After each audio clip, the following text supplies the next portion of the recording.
नमस्कार, मैं हूं अंजना ओम कश्यप और ब्लैक एंड व्हाइट में आपका स्वागत है। नमस्कार, मैं हूं अंजना 2.0 और मेरी तरफ से भी खबरों के इस विश्लेषण में आपका स्वागत है। आज सबसे पहले आपको ऑपरेशन सिंदूर से प्रहार के बाद भारतीय सेना का ऑपरेशन महादेव से संहार दिखाएंगे। आज भारतीय सेना ने 3 आतंकवादियों को ढेर कर दिया। ये मुठभेड़ पहलगांव से मात्र 22 किलोमीटर दूर हुई, जहां 22 अप्रैल को आतंकियों ने 26 निर्दोष लोगों की जान ले ली थी। अभी इस बात की पुष्टि होनी बाकी है कि क्या ये आतंकवादी पहलगांव के हमलावरों में शामिल थे। इसके बाद आपको संसद में ऑपरेशन सिंदूर पर चल रही चर्चा में लेकर चलेंगे, जहां विपक्ष और सरकार आमने सामने है। सरकार ऑपरेशन सिंदूर को अपनी उपलब्धि बता रही है और बता रही है कि कैसे सेना ने पाकिस्तान को सबक सिखाया था, लेकिन विपक्ष पूछ रहा है कि जब आप जीत रहे थे तो यह ऑपरेशन खत्म क्यों किया, क्यों पीओके वापस नहीं लिया। इसके बाद हम समाजवादी पार्टी की सांसद डिंपल यादव के अपमान पर हो रही राजनीति का विश्लेषण करेंगे। दिलचस्प बात यह है कि डिंपल यादव के अपमान और बीजेपी और उसके सहयोगी दल तो प्रदर्शन कर रहे हैं, लेकिन अखिलेश यादव और उनकी पार्टी ने चुप्पी साध ली है। लोग पूछ रहे हैं कि क्या वोट बैंक की वजह से अखिलेश यादव को इस अपमान पर गुस्सा नहीं आया, क्योंकि अपमान एक मौलाना ने किया था और मौलाना ने ऐसे शब्द बोले थे जो हम टीवी पर रिपीट भी नहीं कर सकते हैं, वो भी डिंपल यादव के खिलाफ। और मेरी एआई वर्जन, आज आपके पास कौन सी खबर है। किसी डिलीवरी बॉय को जाते देखकर आप क्या सोचते हैं? यही कि या तो ये खाना ले जा रहा होगा या ग्रोसरी का सामान। लेकिन सोचिए, उसके डिलीवरी बॉक्स में ड्रग्स हो तो क्या हो। आज मैं दिल्ली में नशे के ऐसे ही काले कारोबार के बारे में बताऊंगी, जिसका खुलासा क्राइम ब्रांच ने किया है और करीब 100 करोड़ रुपए की ड्रग्स पकड़ी है और इसके साथ 5 विदेशी नागरिकों को गिरफ्तार किया है। ये लोग फूड या ग्रोसरी डिलीवरी ऐप की तरह ही ये अपने ग्राहकों तक ड्रग्स की होम डिलीवरी करते थे। लेकिन आज हम अपने विश्लेषण की शुरुआत इन 2 तस्वीरों से करना चाहते हैं, जिनमें हमारा देश आपको ब्लैक और व्हाइट में नजर आ जाएगा। ब्लैक में हमारे देश की राजनीति है, जिसमें ऑपरेशन सिंदूर को लेकर सबूत मांगे जा रहे हैं, लोकसभा में इस पर जोरदार बहस हो रही है। और व्हाइट में हमारे देश की सेना है, जो इस राजनीति के बावजूद आज भी आतंकियों से लोहा ले रही है। पहलगांव हमले के दुश्मनों को चुन चुन कर मारा जा रहा है। सोचिए, एक तरफ वो नेता जिन्होंने इस लोकतंत्र में हम और आप जिन्हें चुनते हैं, और दूसरी तरफ हमारी सेना जो इस मातृभूमि को चुनती है और इसकी रक्षा के लिए कुछ भी कर गुजरने को तैयार होती है। एक तरफ सत्ता की ललक है और एक तरफ मातृभूमि के लिए जज्बा। 22 अप्रैल 2025 पहलगांव हमले की ये तारीख भूले नहीं भुलाई जाती और ये तारीख हर भारतीय के सीने में शूल की तरह चुभती है। लेकिन हमारे नेताओं को कितना फर्क पड़ता है। वो तो पहले भी राजनीति करते थे, आज भी राजनीति कर रहे हैं, शायद कल भी करेंगे। लेकिन आज हम आपको ये दिखाना चाहते हैं कि हमारी सेना क्या कर रही है। आज भारतीय सेना ने एक और जवाब दिया है और एक मुठभेड़ में 3 आतंकियों को मार गिराया है।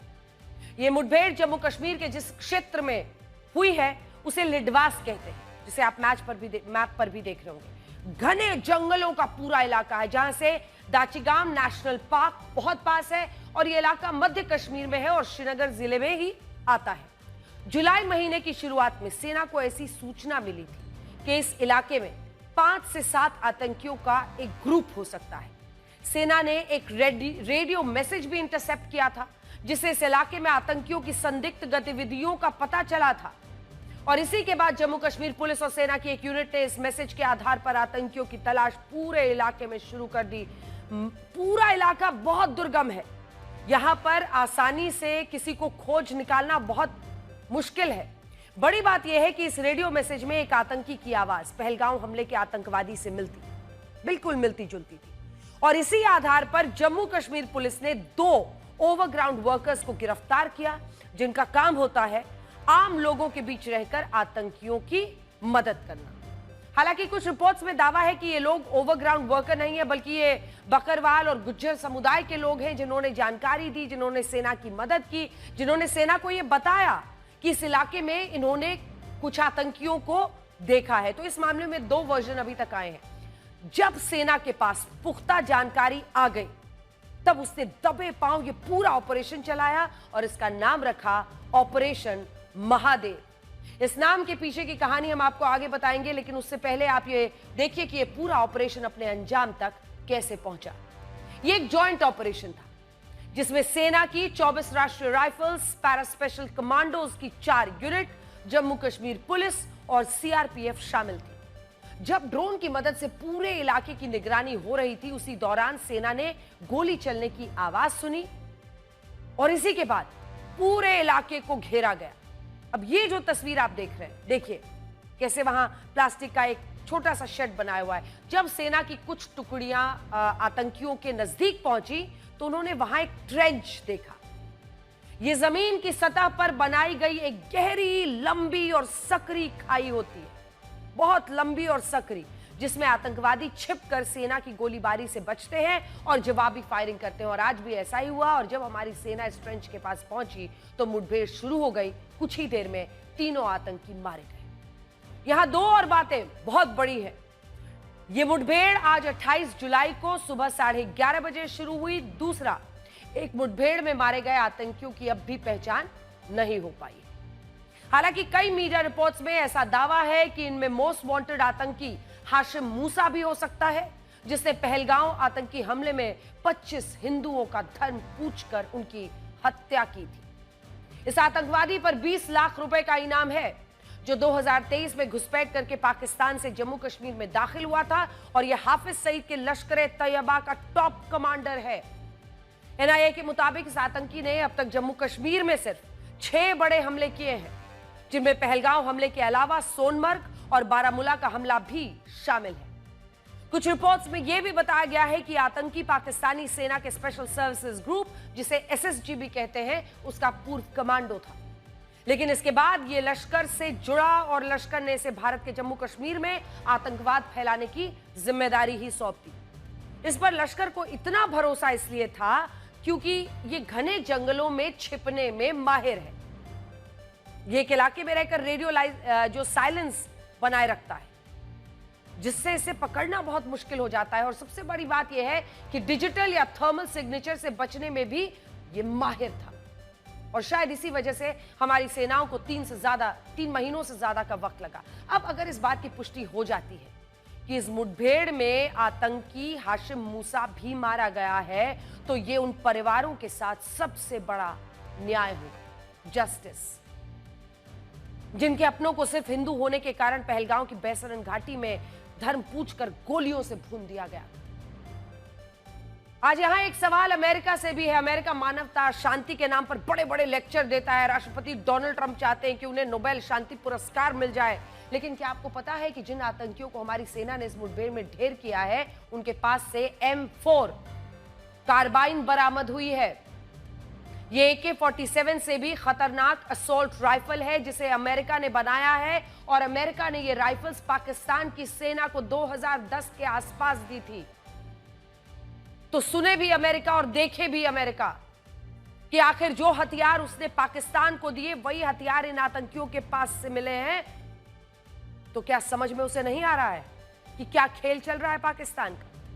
क्या आज अमेरिका दुनिया को यह बताएगा कि उसने जो राइफल्स पाकिस्तान की सेना को दी, वो आतंकियों के पास कैसे पहुंची? और आज अगर इन्हीं अमेरिकी राइफल से आतंकवादी जम्मू कश्मीर में खून खराबा कर रहे हैं, तो क्या इसके लिए अमेरिका की जवाबदेही तय नहीं होनी चाहिए?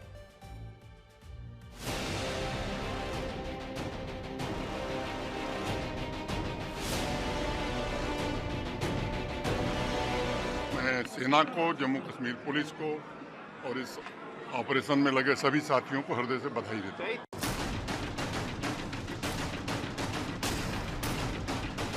पाकिस्तान की कोशिश थी ये इनको लाया जाए श्रीनगर के पास और ये हमला करें पहलगाम जो अमरनाथ यात्रा श्रीनगर से गुजरती उन पर अटैक करें बालताल की तरह रूट से।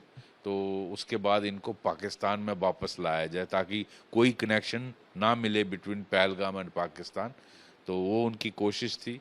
मुझे लगता है ये बहुत बड़ी कामयाबी है।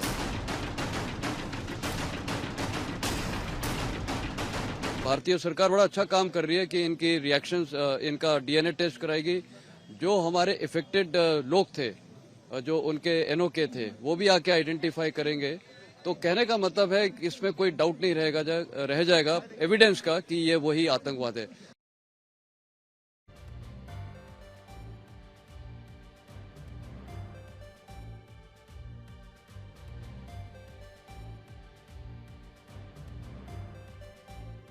आतंकियों की तस्वीरें, क्योंकि सेना ने उनका जो हाल किया है ये तस्वीरें देखने लायक नहीं है, इसीलिए उनके चेहरे छिपाए जा रहे हैं।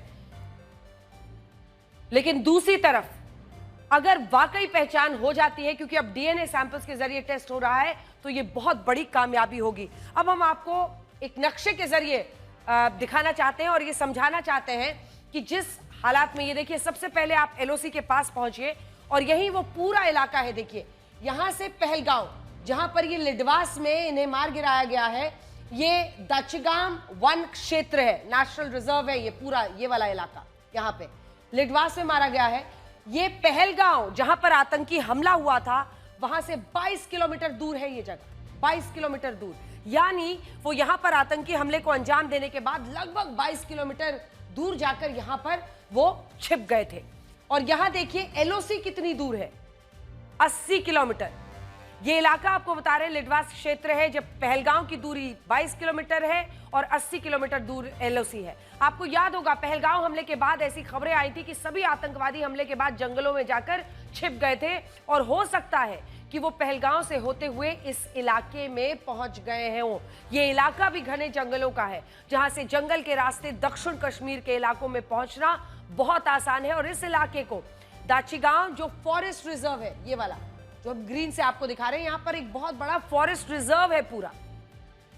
इस इलाके में लिडवास नाम का जो क्षेत्र है, वहां से सबसे नजदीक गांव कौन सा है? मुलनार, लिडवास क्षेत्र जो हम आपको बता रहे हैं। ये देखिए लाल रंग में आप देख रहे हैं 4 किलोमीटर, ये सबसे करीब है। दिस इज द सेंटर, आप समझ लीजिए लिडवास। यहां पर हो गया आपका दाचीगांव नेशनल पार्क, यहां पर आपका हो गया मुलनार जो सबसे करीबी गांव है। अब गांव का जिक्र हम क्यों कर रहे हैं कि क्या यहां से उनको खाना पानी मिल रहा था? 2011 में इस मुलनार गांव की आबादी 399 लोगों की थी और अभी ऐसा कहा जा रहा है कि यहीं के कुछ लोगों ने आतंकियों के मूवमेंट की जानकारी सेना को दी और इसके बाद सेना ने इस ऑपरेशन महादेव को अंजाम दिया और उसको मुकम्मल किया है। तो कुल मिलाकर जल्दी से आपको बता देते हैं, लिडवास वो जगह जहां पर आतंकियों को मार गिराया गया है, ये 80 किलोमीटर दूर है एलओसी से, 22 किलोमीटर दूर है पहलगांव से जहां आतंकी हमला हुआ। ये पूरा एरिया दाचीगांव वन क्षेत्र है, फॉरेस्ट रिजर्व है, बहुत जंगल, घने जंगल है, यहां पर जाना मुश्किल है। और 4 किलोमीटर दूर ये मुलनार गांव, जिसके बारे में कहा जा रहा है कि यहीं से जानकारी मिली थी, जिसके बाद ऑपरेशन को अंजाम दिया है हमारी सेना ने। सेना ने अब तक ये नहीं बताया है कि ऑपरेशन का नाम महादेव क्यों रखा, लेकिन इसके पीछे मुख्य रूप से 4 बड़ी वजह हो सकती हैं। पहली वजह, महादेव यानी भगवान शिव को डिस्ट्रॉयर ऑफ इविल भी कहा जाता है, जिसका मतलब होता है बुराई का नाश करने वाला, सृष्टि की रक्षा करने वाला। अब ऑपरेशन में भी, इस ऑपरेशन में देखिए सेना ने आतंकियों का खात्मा किया है, यानी ये बुराई के खिलाफ संहार है, इसीलिए हो सकता है कि इस वजह से इसका नाम ऑपरेशन महादेव रखा गया। दूसरा, ये ऑपरेशन जिस क्षेत्र में हुआ है वहां अमरनाथ, शिवखोड़ी, कैलाश कुंड जैसे कई स्थान हैं जो महादेव की भूमि कहे जाते हैं और इससे इस ऑपरेशन का नाम भौगोलिक और सांस्कृतिक रूप से भी जुड़ता है। तीसरा, जिस तरह महादेव हिमालय में निवास करते हैं, गहन ध्यान में रहते हैं, जब जागते हैं तो प्रलय लाते हैं, उसी तरह हमारे सैनिक दुर्गम, बर्फीले, तनावपूर्ण इलाकों में तैनात रहते हैं, लेकिन जब हमला होता है तब वो आक्रमण करते हैं, सीधा आतंकियों पर प्रहार करते हैं। अब आपको याद होगा पहलगांव हमले में आतंकियों ने हिंदू धर्म का होने की वजह से लोगों की हत्या की थी और इसलिए हो सकता है कि इसी वजह से इसका नाम ऑपरेशन महादेव रखा गया हो, क्योंकि महादेव यानी भगवान शिव हिंदू धर्म में सबसे ज्यादा पूजे जाने वाले भगवान हैं। प्यू रिसर्च के मुताबिक भारत में सबसे ज्यादा 44% लोग भगवान शिव को अपने सबसे करीब मानते हैं और उनकी आराधना करते हैं। आज हमने सबसे पहले ये खबर आपको इसलिए दिखाई ताकि आपको याद रहे कि भारत की सेना अपने दुश्मनों को भूलती नहीं है और शायद आप भी पहलगांव के इस दर्दनाक हमले को भूले नहीं होंगे। एक हिंदू बहुसंख्यक देश में कुछ लोगों को सिर्फ इसलिए मार दिया गया क्योंकि वो हिंदू थे, और सोचिए हमारे कुछ नेताओं को इसकी जरा भी तकलीफ नहीं हुई, और होगी भी कैसे। ऐसा करने से वोट बैंक की नाराजगी का खतरा जो रहता है। आज भी हमारे देश में ऐसे नेताओं की कमी नहीं है जो सेना के ऑपरेशन सिंदूर पर तो सबूत मांगते हैं, लेकिन पहलगांव में हमला करने वाले आतंकियों पर यह पूछते हैं कि ये सबूत कहां है कि ये आतंकी पाकिस्तान से ही आए थे। आज भी कांग्रेस के वरिष्ठ नेता पी चिदंबरम ने एक ऐसा ही बयान दिया। वो देश के वित्त मंत्री रह चुके हैं, पूर्व गृह मंत्री रह चुके हैं। उन्होंने कहा कि ये सबूत कहां से आए कि पहलगाम में हमला करने वाले आतंकवादी पाकिस्तान से थे, और क्या पता कि वो आतंकवादी हमारे ही देश भारत के हो। पी चिदंबरम कोई नए नेता नहीं है। वो 7 बार लोकसभा के सांसद रह चुके हैं, दूसरी बार राज्यसभा के सांसद बने हैं, भारत के गृह मंत्री रहे हैं, वित्त मंत्री रहे हैं, कांग्रेस पार्टी की कांग्रेस वर्किंग कमेटी के भी सदस्य हैं। और इसलिए जब वो ऐसी बातें करते हैं तो वाकई में डर लगता है कि हमारे नेता आखिर राजनीति के लिए किस हद तक जाएंगे। What we read in books. Result matter करता है।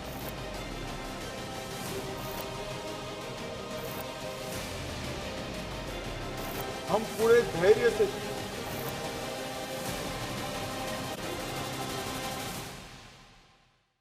इस बात को आप हमारे अगले विश्लेषण से भी समझ सकते हैं, जो ऑपरेशन सिंदूर के ही बारे में है। भारत दुनिया का अकेला ऐसा देश होगा जहां लोकतंत्र के नाम पर सेना के शौर्य को भी राजनीति में घसीटा जाता है।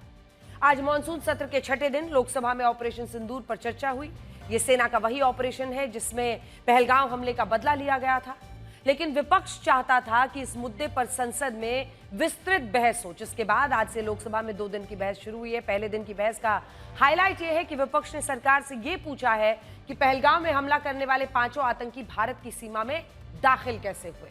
पहलगाम हमले के पीछे आतंकियों का मकसद क्या था? इस युद्ध में भारत के कितने लड़ाकू विमान नष्ट हुए? भारत सीजफायर करके पाकिस्तान के सामने क्यों झुका? क्या आतंकवादी नेपाल के रास्ते भारत में आए थे, पहलगाम पहुंचे थे? और विपक्ष ने यह भी आरोप लगाया है कि अगर सीज फायर के लिए मध्यस्थता अमेरिका के राष्ट्रपति डोनाल्ड ट्रंप ने कराई है तो भारत की विदेश नीति फेल हो चुकी है। ये वो बातें हैं जो विपक्ष के नेताओं ने आज लोकसभा में कही है। लोकसभा में विपक्ष के नेता राहुल गांधी हैं, लेकिन वो इस मुद्दे पर कल भाषण देंगे। आज विपक्ष की तरफ से मोर्चा संभाला गौरव गोगोई ने। हालांकि इससे पहले जब रक्षा मंत्री राजनाथ सिंह ने अपने भाषण में यह कहा कि पाकिस्तान ने इस युद्ध में हार मान ली थी और उसी ने सीज फायर के लिए गुहार लगाई थी, तो राहुल गांधी ने इस पर एतराज जताया और यह कहा कि अगर ऐसा ही था तो भारत ने फिर ऑपरेशन सिंदूर रोका क्यों? हमारे डीएमओ से बात की, महाराज अब रोक दीजिए, बहुत हो गया। यह पेशकश इस कैबिनेट के साथ स्वीकार की गई थी। सुने, रुकिए तो रुकिए, बता दूंगा, बता दूं। अब बैठ आपको मौका मिलेगा। यह क्यों रुका, इसका पहले ही मैं पूरी तरह से वर्णन कर चुका है। अध्यक्ष महोदय, मैं नेता प्रतिपक्ष को बहुत सम्मान के साथ कहना चाहता हूं कि कृपया एक बार मेरा पूरा भाषण पूछ लें। रक्षा मंत्री राजनाथ सिंह ने अपने भाषण में 2 और बड़ी बातें कही हैं। पहली बात, भारत के ऑपरेशन सिंदूर में 100 से ज्यादा आतंकी और हैंडलर्स मारे गए। संख्या पर उन्होंने खास ध्यान दिया और जोर भी दिया। दूसरा, विपक्ष बार बार ये पूछता है कि पाकिस्तान ने भारत के कितने विमान गिराए, लेकिन वो कभी ये नहीं पूछता कि भारत ने पाकिस्तान का कितना नुकसान किया। और ऐसी क्या वजह है कि विपक्ष की सारी दिलचस्पी सिर्फ भारत का नुकसान जानने के बारे में है? कभी कभी हमारे प्रतिपक्ष के लोग ये पूछते रहे हैं कि हमारे कितने विमान गिरे। मुझे लगता है उनका यह प्रश्न हमारी राष्ट्रीय जनभावनाओं का सही से प्रतिनिधित्व नहीं कर रहा है। मुझे लगता है उन्होंने एक बार भी हमसे यह नहीं पूछा कि हमारी सेनाओं ने दुश्मन के कितने विमान मार गिराए।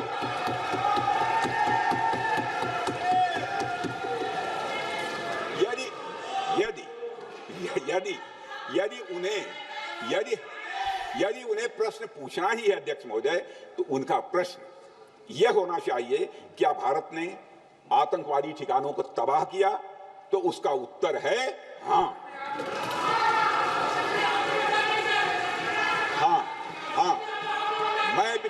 मैं विपक्ष के सम्मानित साथियों से कहना चाहता हूं कि आपको प्रश्न पूछना है तो यह प्रश्न पूछिए, क्या ऑपरेशन सिंदूर सफल रहा? तो उसका उत्तर है हाँ। आपको प्रश्न पूछना है तो यह पूछिए कि इस ऑपरेशन में क्या हमारे जाबाज सैनिकों को कोई क्षति हुई है? तो उसका उत्तर है नहीं।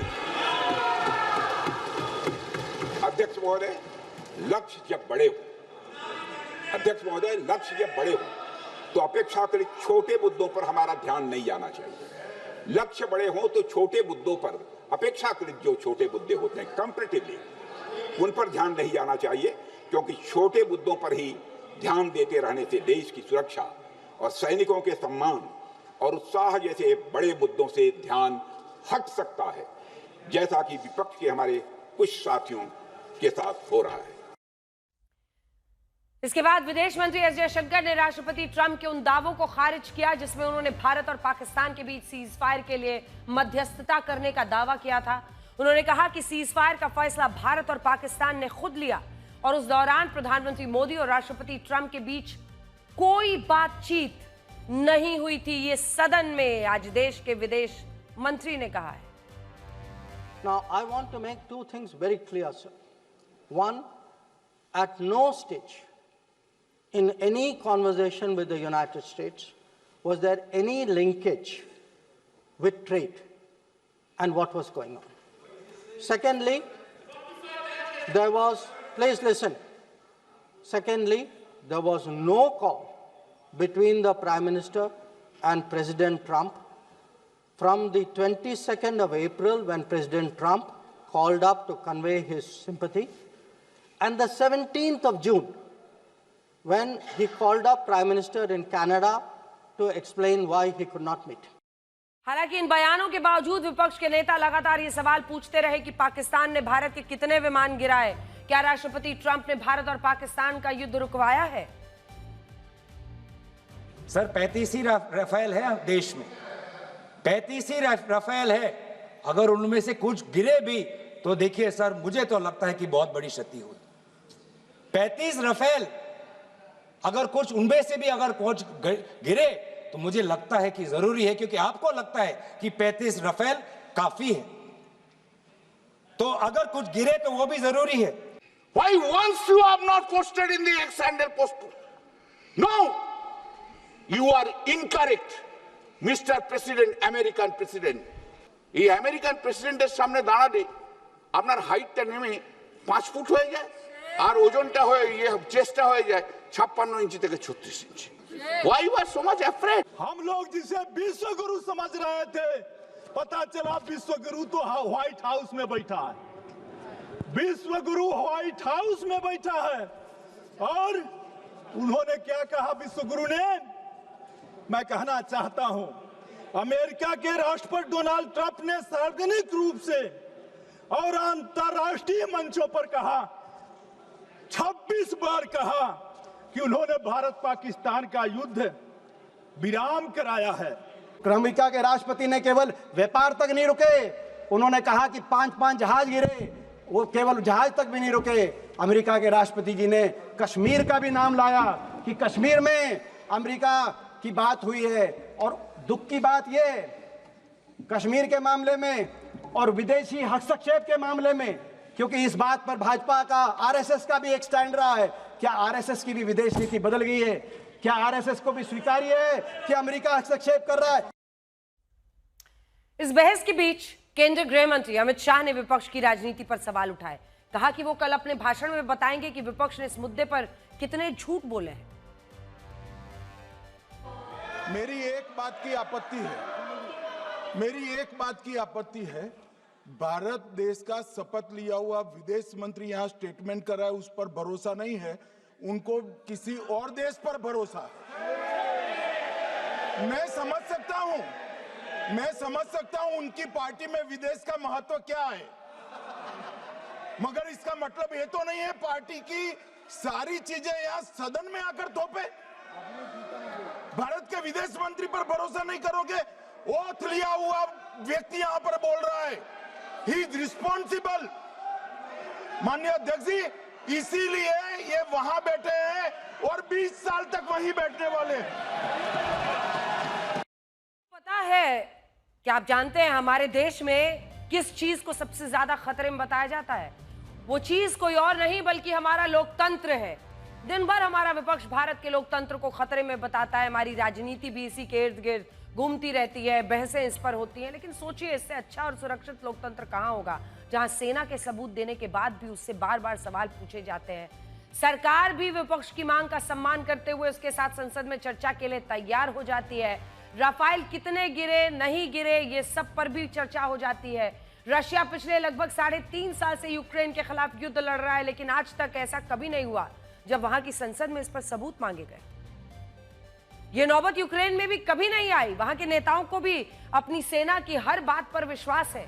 2 महीने पहले इजराइल और ईरान के बीच भी युद्ध हुआ और इन दोनों देशों की संसद में भी सेना की कार्रवाई को लेकर कोई विवाद नहीं हुआ। इजराइल ने भी ऑपरेशन राइजिंग लाइन चलाया था, जिसमें ईरान का दावा था कि उसने इजराइल के 3 फाइटर जेट्स को नष्ट कर दिया। लेकिन ईरान के इन दावों को लेकर इजराइल के विपक्षी नेताओं ने अपनी सेना पर कभी शक नहीं किया और वहां की संसद इस राजनीति से मुक्त रही। इसी तरह इजराइल ने भी ईरान की सेना को इस युद्ध में हराने का दावा किया, लेकिन ईरान के सभी नेताओं ने एक स्वर में अपनी सेना का साथ दिया और यह कहा, सब कुछ सामने दिखते हुए के बावजूद, कि जीत इस युद्ध में ईरान की हुई है, ईरान के सेना की हुई है।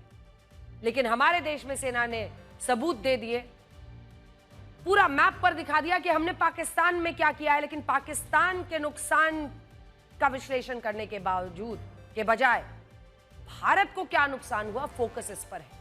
रक्षा मंत्री ने सबूत दिए।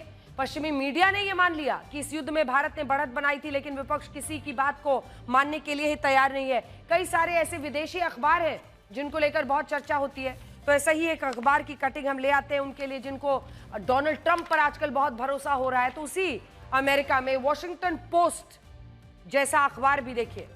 वॉशिंगटन पोस्ट क्या लिखता है, स्क्रीन पर दिखा दीजिए जरा। वॉशिंगटन पोस्ट भी लिखता है कि Indian strikes on Pakistan damaged 6 airfields, पाक एनालिस्ट्स फाइंड। तो जब वॉशिंगटन पोस्ट जैसा अखबार भी साफ कहता है कि 6 एयरफील्ड्स को नुकसान पहुंचाने में हम कामयाब हुए हैं, तो इतने सारे सवाल जो यहां पर पूछे जा रहे हैं। खैर, लोकतंत्र की इससे ताकत अगर बढ़ती है तो अच्छी बात है। ऑपरेशन सिंदूर के बाद 7 मई से 12 मई के बीच भारत की तीनों सेनाओं ने 6 प्रेस कॉन्फ्रेंस की, 6 पीसी, जिनमें ऑपरेशन सिंदूर से जुड़ा हर सबूत दुनिया को दिखाया गया, क्योंकि इन्होंने ऑपरेशन को अंजाम दिया था, इन्होंने उस पर प्रेस कॉन्फ्रेंस की। इसके बाद सीडीएस जनरल अनिल चौहान ने ऑपरेशन सिंदूर को लेकर 4 बयान दिए हैं। रक्षा मंत्री राजनाथ सिंह ने भी अलग अलग मौकों पर 9 बार ऑपरेशन सिंदूर की ब्रीफिंग की है। प्रधानमंत्री नरेंद्र मोदी ने भी 11 बार ऑपरेशन सिंदूर को लेकर बयान दिया और यह बताया कि कैसे भारत की सेनाओं ने पाकिस्तान को घुटनों पर ला दिया। और उन्होंने आदमपुर एयरबेस जाकर पाकिस्तान के उस दावे का भी फैक्ट चेक किया जिसमें उसने S-400 मिसाइल डिफेंस सिस्टम को नष्ट करने की बात कर दी थी।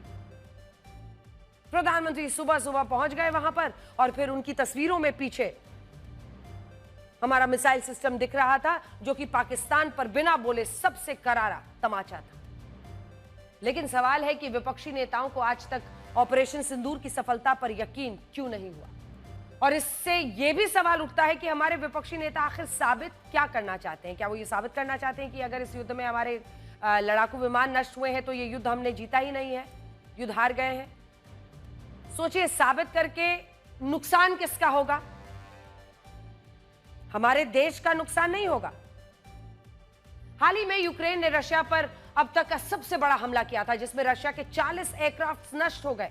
हमने भी आपको ब्लैक एंड व्हाइट में दिखाया था। इनमें कुछ बॉम्बर विमान भी थे जो न्यूक्लियर हमला करने में सक्षम थे। लेकिन क्या आपने कभी रशिया में किसी को यह कहते सुना कि रशिया इस युद्ध को हार गया है? इसी तरह 1965 का युद्ध हो, 71 का युद्ध हो या 99 का करगिल युद्ध, इन सारे युद्ध में भारत को कुछ ना कुछ नुकसान हुआ और उससे कुछ एयरक्राफ्ट नष्ट हुए। लेकिन इसका मतलब ये कतई नहीं था कि भारत इनमें से किसी भी एक युद्ध में हारा। कांग्रेस 1971 के युद्ध में भारत की जीत का पूरा श्रेय इंदिरा गांधी को देती है। लेकिन क्या आपको पता है कि इस युद्ध में भारत के 50 से ज्यादा एयरक्राफ्ट को नुकसान पहुंचने की खबर थी? और यह नुकसान स्वाभाविक था, जिसका कभी भी यह मतलब नहीं निकाला गया कि भारत इस युद्ध में जीता नहीं है, या ये नुकसान इतना बड़ा है, या ये नुकसान सेना की काबिलियत पर या सरकार की काबिलियत पर सवाल खड़े करता है। आज पूरा का पूरा विपक्ष यही कह रहा है कि वो सेना के ऑपरेशन सिंदूर को सरकार का ऑपरेशन मानकर इसमें छोटी छोटी कमियां निकालना चाहता है, जिससे यह साबित हो सके कि ऑपरेशन सिंदूर की सफलता असली नहीं है। हमसे अच्छा तो पाकिस्तान है, जो हार कर भी अपनी संसद में इसका जश्न मनाता है। वहां के विपक्षी नेता इस झूठे जश्न में शामिल हो जाते हैं। सड़कों पर लोग पटाखा छोड़ने निकल जाते हैं। और हमने अभी अभी आपको दिखाया ही कि जिन विदेशी अखबारों पर सबको इतना यकीन है, उसी में से वॉशिंगटन पोस्ट ने यह छापा ना, जिसमें लिखा है कि भारत ने पाकिस्तान के जिन एयर बेसेस और सैन्य ठिकानों पर हमला किया, वहां सैटेलाइट तस्वीरों में नुकसान के सबूत साफ साफ दिखते हैं। लेकिन पाकिस्तान ने भारत के जिन ठिकानों पर हमले का दावा किया, वहां सैन्य ठिकाने सुरक्षित नजर आते हैं। इससे यह साबित होता है कि ऑपरेशन सिंदूर में भारत को जीत मिली और पाकिस्तान को हार। लेकिन इतनी सी बात हमारे विपक्ष को मंजूर नहीं। गजब हो रहा है इस देश की राजनीति में। आज हमारी संसद में चर्चा तो इस बात पर होनी चाहिए थी कि कैसे हमारी सेना ने आतंकियों के 9 ठिकानों को तबाह किया। ऐसा जबरदस्त प्रिसिशन अटैक जो कि आने वाले वक्त में सेनाओं को पढ़ाया जाएगा, युवाओं को सिखाया जाएगा कि आखिर कैसे ये अंजाम तक आया। भारतीय सेनाओं ने पाकिस्तान के मिसाइल हमलों को नाकाम किया। कैसे चीन, तुर्की, पाकिस्तान की मदद कर रहे थे, लेकिन फिर भी हमारी सेना इस युद्ध में जीती। उनके तमाम हमलों को हमने नस्तनाबूद किया हमारी सेना ने। कैसे भारत के हमलों में मोस्ट वांटेड आतंकी मसूद अजहर के 14 लोग मारे गए, लेकिन इन मुद्दों पर चर्चा नहीं। संसद में सेना के ऑपरेशन सिंदूर पर बहस, कितने राफेल, कितने गिरे। कुछ नेता कहते हैं कि भारत का लोकतंत्र खतरे में है। अरे लोकतंत्र खतरे में होता तो ये बहस और चर्चा कभी नहीं हो पाती।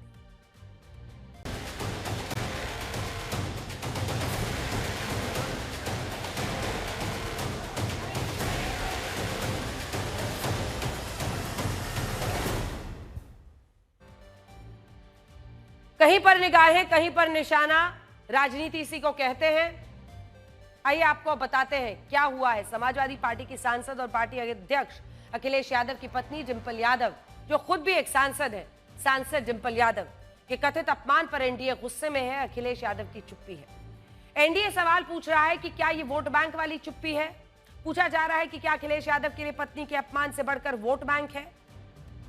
पूरा मामला मौलाना साजिद रशीदी के एक बयान का है। साजिद रशीदी इमाम एसोसिएशन के अध्यक्ष हैं।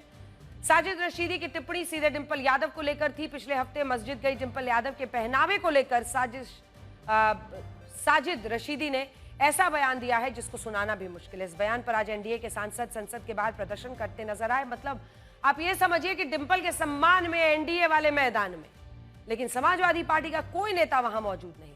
एनडीए मौलाना साजिद रशीदी के बयान को महिला की गरिमा, सम्मान का अपमान बताकर आक्रामक थी।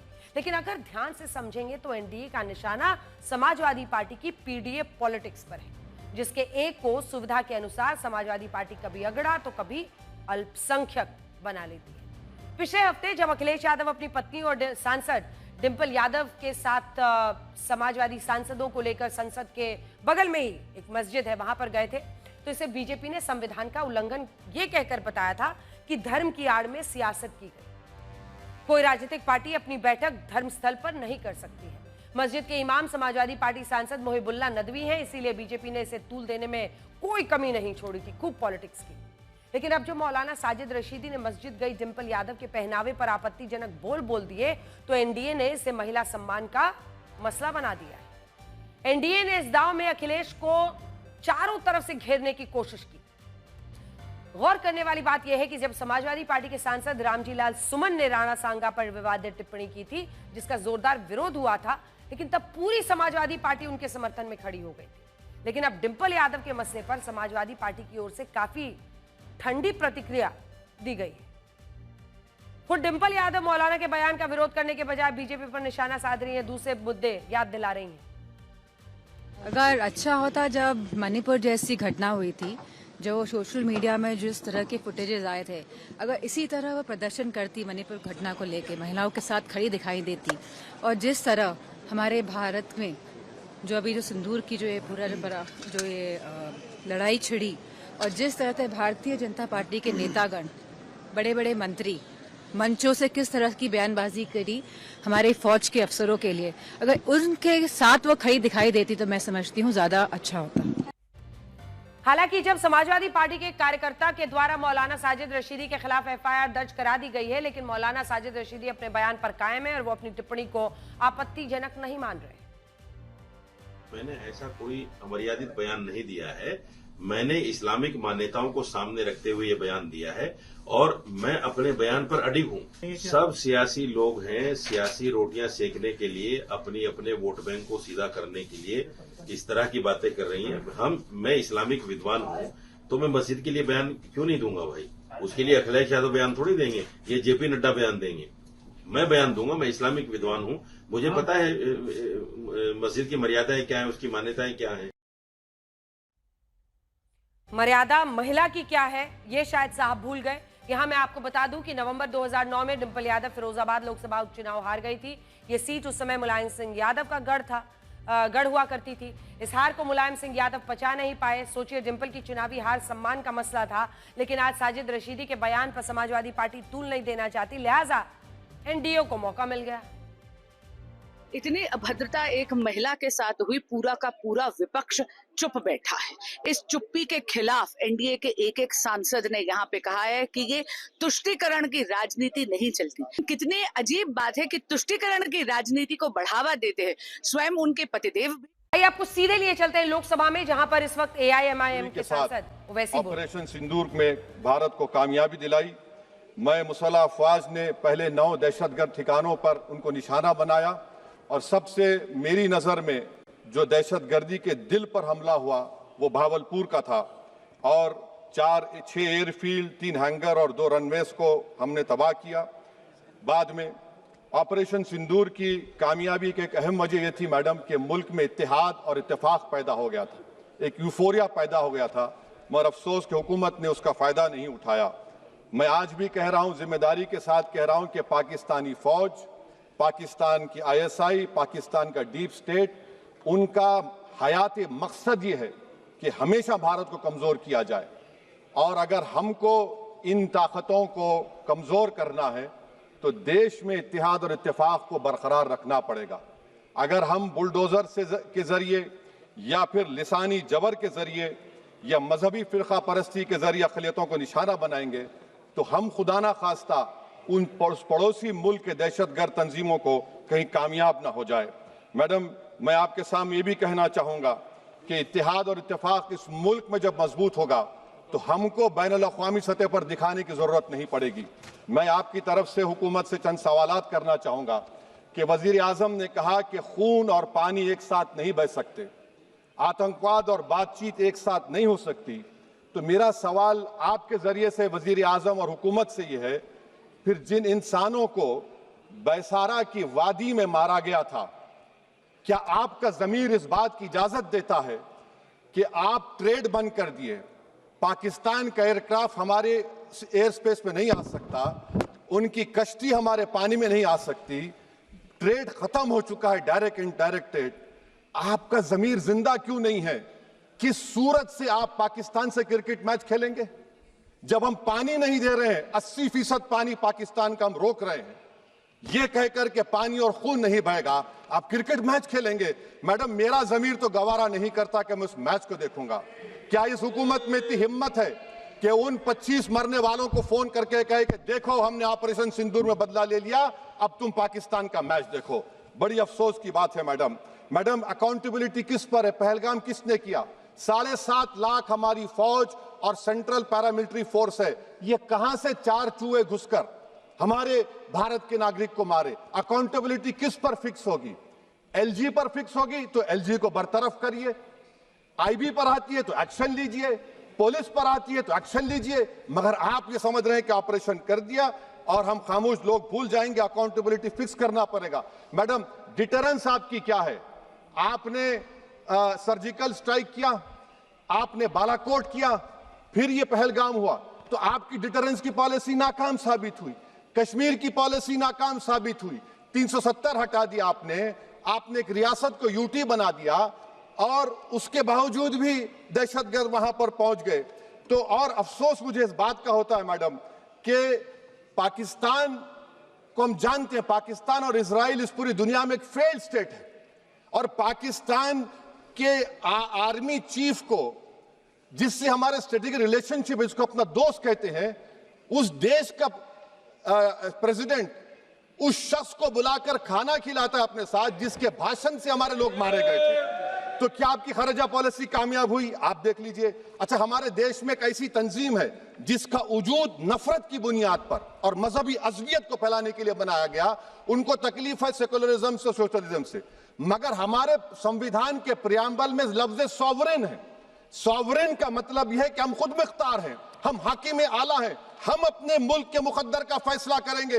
एक गोरा व्हाइट हाउस में बैठकर भारत की सीज फायर का ऐलान करेगा? ये आपका नेशनलिज्म है? अफसोस होता है मुझे सर। मैडम मैं आपसे पूछना चाह रहा हूं कि अगर एक चचा सैम ऐलान कर रहे हैं तो हमारी फौज पर क्या असर पड़ा होगा? हमारे उन पायलटों पर क्या असर पड़ेगा जो नहीं मालूम कितनी ऊपर आसमानों पर भारत की हिफाजत कर रहे हैं? वो नेवी का सिपाही जो समंदर में खड़ा हुआ है, उसको ये नहीं मालूम हो रहा है कि मेरा प्रधानमंत्री ऐलान नहीं किया, एक गोरे ने ऐलान किया। बड़ा ये आपके कैसा होगा ये? मैडम, मेरा सवाल हुकूमत से यह भी है कि हम कोई एडवर्सेरियल कंट्री नहीं है अमेरिका के लिए, हम दोस्त हैं, स्ट्रेटेजिक रिलेशनशिप है। क्या क्या एग्रीमेंट हमने साइन नहीं किया, तो क्या ये दोस्ती निभा रहे हैं? मैडम, मैं हिस्टोरिकल एग्जांपल दे रहा हूं। क्रुश्चेव और टीटो, क्रुश्चेव ने दबाव डाला, टीटो ने कहा मैं नहीं मानता, मैं नैम ज्वाइन करूंगा। मैडम, फ्रांस और यूएसए, डिगोल को जब यूएसए ने दबाव डाला तो डिगोल ने कहा कि तुम दोस्त हो मगर हमारी खारिजा पॉलिसी आजाद ना है। मैडम, वहीं पर आप देखिए गुजराल साहब, जिसको कहते सबसे कमजोर थे, वजीर आजम थे, उन्होंने बहादुरी का मजारा किया, रिफूलिंग करने नहीं दिया। वियतनाम 20 साल यूएसए लड़ा मगर झुका नहीं, और हम उनको बोल भी नहीं पा रहे, हम तो कोई दुश्मन मुल्क तो नहीं है अमेरिका के, ये आपको समझने की जरूरत है। और मैडम, यहां पर वजीर खारजा ने कहा वो चीन गए, डिप्टी चीफ ऑफ स्टाफ ने कहा कि चीन के इक्विपमेंट एक लाइव लैब था हमारे उनके लिए। क्या आपने कहा चीन को कि तुमने क्यों दिया पाकिस्तान को हथियार? आप नहीं कहे। और मैडम, आप जानते हैं कि रक्षा मंत्री ने कहा कि स्विफ्ट एंड प्रोपोर्शनेट, तो फिर जो इंडोनेशिया मिलिट्री अटैचे ने कहा कि हमको कहा गया मत मारो, हम सेल्फ डिफेंस में भी नहीं मार सकते थे पाकिस्तान को। और अगर आप ट्रंप के बयान को गलत कह रहे हैं कि 5 एयरक्राफ्ट नहीं गिरे, मैं यकीन करता हूं आपकी बात का। आप हमारे पायलट्स को कमेंट करिए ना, हमारे पायलट्स को कमेंट करिए कि हम अपने पायलट्स की तारीफ करते हैं, आप वो भी नहीं करना चाहते। मैं हुकूमत से जानना चाहता हूं मैडम कि क्या फ्रांस ने हमको सोर्स कोड नहीं दिया जिसकी वजह से हमारे एयरक्राफ्ट को क्या नुकसान हुआ? अब मुस्तकबिल में आप हथियार खरीदेंगे तो क्या आप सोर्स कोड हासिल करेंगे? और मैडम, मैं आपको बताना चाह रहा हूं, मेरे सवाल का जवाब हुकूमत दे। हमारे पास सैंक्शन जो स्क्वाड्रन है 42 है, 60 साल के बाद सिर्फ 29 काम कर रहे हैं। पाकिस्तान के पास 25 हैं, चीन के पास 50 से ज्यादा हैं। 11 साल से आप सरकार में हैं, सबमरीन नहीं है, थर्ड एयरक्राफ्ट कैरियर कहां पर है आप बताइए। और मैडम, FATF में लाना पड़ेगा आपको। अगर आप विश्व गुरु हैं तो हम आपको चैलेंज कर रहे हैं, आप G7 के कंट्रीज को, GCC को और चचा सैम को राजी कराइए कि पाकिस्तान को, मैडम खत्म कर रहा हूं, FATF में दोबारा लाया जाए। मैडम, ऑल पार्टी मीटिंग हुई, देखिए कितना कॉन्ट्रडिक्शन है केंद्र सरकार में और स्टेट सरकार में। ऑल पार्टी मीटिंग में था, केंद्र सरकार ने कहा कि नहीं, बैसारन मिडोस पर तो कोई जा ही नहीं सकता, जून से पहले इजाजत लेना पड़ेगा। बाद में हमको मालूम हुआ कि साल भर खुला रहता मिडोस सिवाय बारिश और स्नो के। ये कॉन्ट्रडिक्शन है केंद्र सरकार में वहां पे। मैं हुकूमत से मुतालबा करता हूं मैडम आपके जरिए से कि कौमी सिक्योरिटी को, नेशनल सिक्योरिटी को, खारिजा पॉलिसी को, फॉरेन पॉलिसी को राजनीति का मुद्दा मत बनाइए, राजनीति का मुद्दा मत बनाइए। ये हमारे मुल्क में मुफाद होगा, हमारे मुल्क के इत्तेहाद और एकजुटती को आप एक वोट का जरिया मत बनाइए। और मैं एक आखिरी बात पूछ रहा हूं मैडम, क्या चीन ने हमसे कहा था कि सीज फायर कर लो? और कैसे पाकिस्तान ने हमारे पायलट्स की बातों को सुना कि हमारा कम्युनिकेशन एनक्रिप्ट नहीं है? मैडम, आखिर में मैं अपने शेर से इस अपनी बात को खत्म करूंगा कि अपने ही हाथों से सर अपना कटाना है हमें, मादर हिंद पे भेंट चढ़ाना है हमें। किस तरह मरते हैं एहरार वतन भारत पर, यह तमाशा है जो दुनिया को दिखाना है हमें। ये मैं भारत की उस बहादुर फौज के नाम पे करता हूं, मुसल्ह फौज के नाम पे करता हूं। ये शेर कहने वाला कोई बीजेपी का नहीं था, ये शेर कहने वाले का नाम शेर था, शहीद अशफाकुल्लाह। मैं फिर से हुकूमत से कह रहा हूं, पाकिस्तान टेररिज्म करेगा। आप तैयार हो जाइए। आप चीन से मोहब्बत, कितना इम्बैलेंस हो रहा ट्रेड का, कितना इम्बैलेंस हो रहा है चीन से। अच्छा, जब गलवान हुआ उस वक्त भी ट्रंप ने कहा था कि मैं बात करूंगा, हमने कहा नहीं बात करेंगे, जरूरत नहीं है।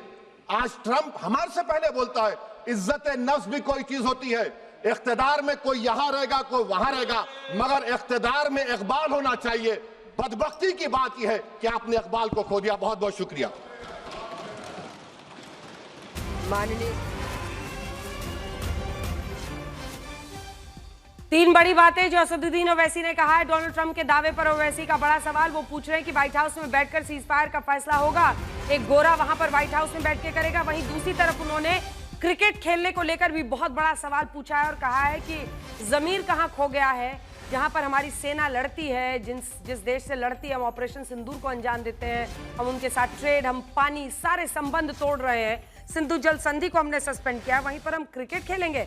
किस मुंह से उन पीड़ितों के घर वालों को कहिएगा जिन्होंने अपनों को खोया था कि अब हमने ऑपरेशन सिंदूर कर दिया, अब क्रिकेट का मैच देखो पाकिस्तान के साथ।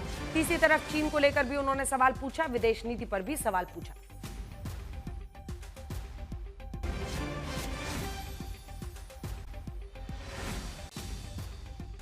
और अब ब्लैक एंड व्हाइट में उस सेगमेंट की बात करते हैं जिसका नाम आपको पता होना चाहिए।